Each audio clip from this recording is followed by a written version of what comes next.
Sesosok mayat bayi perempuan ditemukan dalam kantong kresek berwarna kuning di bawah jembatan Lebak Siu, Subang.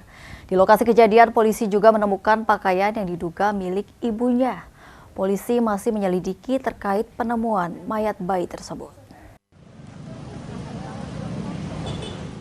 Penemuan mayat bayi di bawah jembatan Jalan Raya Subang, Purwakarta dalam kantong kresek ini menggemparkan warga sekitar Kampung Lebak Siu, Kelurahan Dangder, Subang.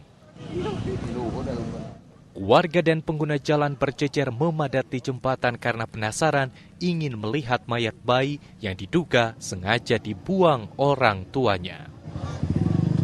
Mayat bayi berjenis kelamin perempuan tersebut pertama kali ditemukan oleh pemulung yang sedang mengais sampah di pinggir sungai. Ketika mendekati kantong kresek warna kuning tercium bau busuk menyengat sehingga dia melaporkan kepada pihak berwajib. Petugas yang datang ke lokasi langsung melakukan olah TKP. Bersama mayat bayi yang diperkirakan baru dilahirkan dan sudah meninggal 2 hingga 3 hari ini, ditemukan sejumlah pakaian yang diduga milik ibunya.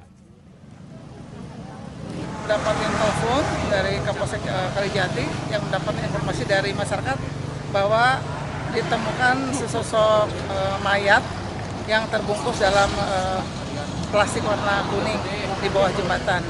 Karena TKP-nya itu perbatasan Subang Kalijati, langsung saya datang ke TKP dan langsung memanggil Inafis untuk cek kebenaran dari sosok bayi tersebut. Dan sekarang mayat bayi tersebut kemudian dibawa polisi ke RSUD Subang untuk dilakukan visum. Sementara barang bukti pakaian dibawa ke Mapolsek Subang Kota untuk kepentingan penyelidikan. Dari Subang, Yudi Heriawan Juanda, iNews melaporkan.